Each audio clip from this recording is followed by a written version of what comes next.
तुम? एक बार दो आदमी एक मंदिर के पास बैठे गपशप कर रहे थे।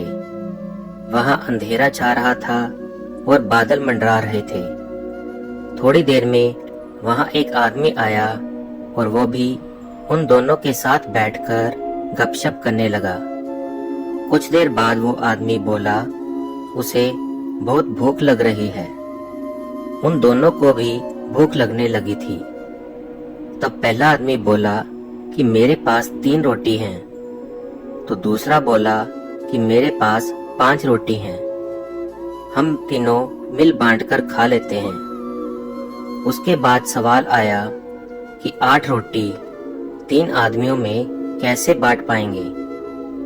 तब पहले आदमी ने राय दी कि ऐसा करते हैं कि हर रोटी के 3 टुकड़े करते हैं, अर्थात 8 रोटी के 24 टुकड़े हो जाएंगे और हम तीनों में 8-8 टुकड़े बराबर बराबर बट जाएंगे।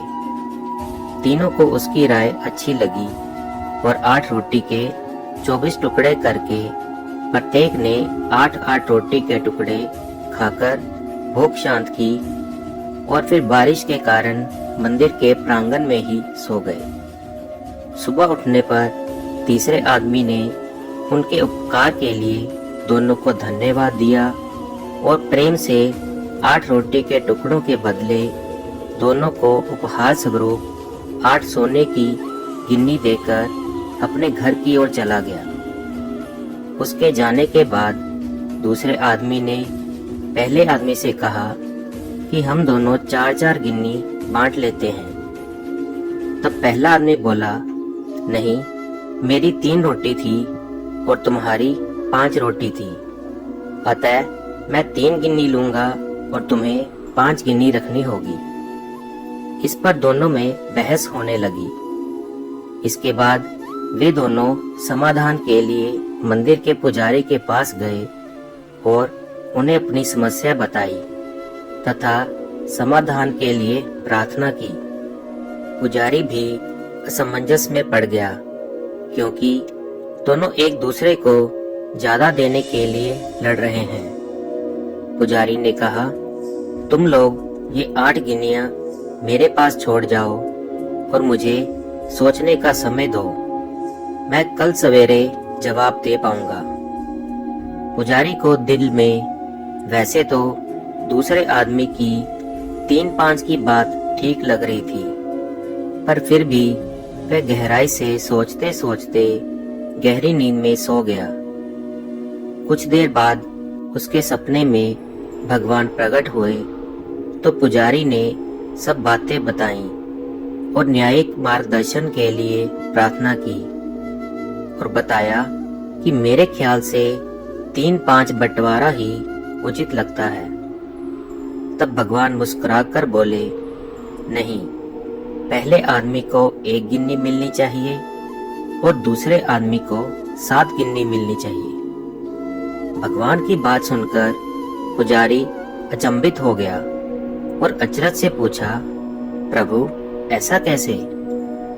भगवान फिर एक बार मुस्कुराए और बोले, इसमें कोई शंका नहीं कि पहले आदमी ने अपनी 3 रोटी के 9 टुकड़े किए, परंतु उन 9 में से उसने सिर्फ 1 बांटा और 8 टुकड़े स्वयं खाए, अर्थात उसका त्याग सिर्फ 1 रोटी के टुकड़े का था। इसलिए वो सिर्फ 1 गिन्नी का ही हकदार है। दूसरे आदमी ने अपनी 5 रोटी के 15 टुकड़े किए, जिसमें से 8 टुकड़े उसने स्वयं खाए और 7 टुकड़े उसने बांट दिए। इसलिए वो न्यायानुसार 7 गिन्नी का हकदार है। ये ही मेरा गणित है और ये ही मेरा न्याय है। ईश्वर की न्याय का सटीक विश्लेषण सुनकर पुजारी नतमस्तक हो गया। इस कहानी का सार यही है कि हमारी वस्तु स्थिति को देखने की, समझने की दृष्टि और ईश्वर का दृष्टिकोण एकदम भिन्न है। हम ईश्वरीय न्याय लीला को जानने समझने में सर्वथा अज्ञानी हैं। हम अपने त्याग का गुणगान करते हैं, परंतु ईश्वर हमारे त्याग की तुलना हमारे सामर्थ्य एवं भोग तौर पर यथोचित निर्णय करते हैं। दोस्तों, अगर आपको ये कहानी अच्छी लगी तो प्लीज़ इसे लाइक कीजिए और कमेंट करके ज़रूर बताएं। और इसी प्रकार की अच्छी अच्छी कहानियाँ सुनने के लिए चैनल को सब्सक्राइब करना ना भूलें। धन्यवाद। जय श्री कृष्ण जी। फिर मिलेंगे दोस्तों एक नई कहानी के साथ। तब तक के लिए हंसते रहें, मुस्कुराते रहें, अपना ख्याल रखें और इसी तरह हमारे साथ जुड़े रहें। धन्यवाद। अगर आपको ये कहानी अच्छी लगी और इससे कुछ सीख मिली तो चैनल को सब्सक्राइब ज़रूर करें। आपका एक सब्सक्राइब हमें इसी तरह से नई नई कहानियाँ आपके लिए लाने के लिए प्रेरित करता है।